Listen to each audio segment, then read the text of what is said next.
প্রধান অতিথি হিসেবে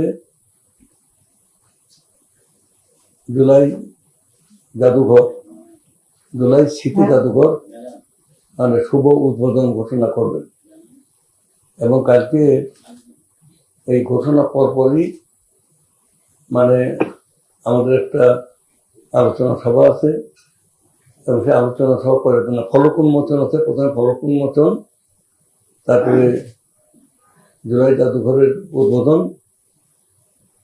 উদ্বোধন শেষে এসে আমাদের আলোচনা সভা এবং এর পরপরই আমাদের মানে সাংবাদিকরা তো সব জায়গায় সবসময় যাবে, সাংবাদিক মানে গণমাধ্যম, তারপর মানে প্রিন্টিং মিডিয়া, তারপর সোশ্যাল মিডিয়া এবং অনলাইন মিডিয়া সব কিছুই মানে ওপেন থাকবে। এরপর আমাদের নির্দিষ্ট টাইমে সবার জন্য কালকে আমরা উন্মুক্ত করে দেব। এই ঘোষণা দেওয়ার জন্য আজকে আমরা এই সাংবাদিক সম্মেলন আয়োজন করেছি। যদি কোনো সুনির্দিষ্ট অভিযোগ থাকে কারো বিরুদ্ধে, সে যে যুগেই করে থাকে, সেটা তদন্ত হবে এবং তদন্তে প্রমাণিত হলে সেখানে মামলা হবে এবং মামলার মানে বিচার হবে।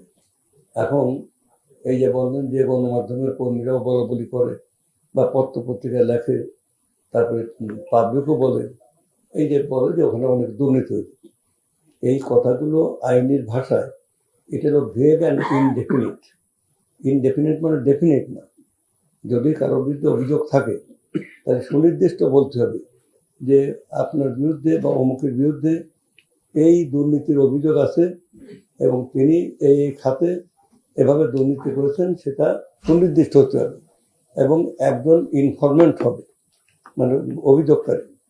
আইন বলে যে আইনে লিমিটেশন বলে কিছু নাই। ক্রিমিনাল লতে মানে নো কোশ্চেন অফ লিমিটেশন।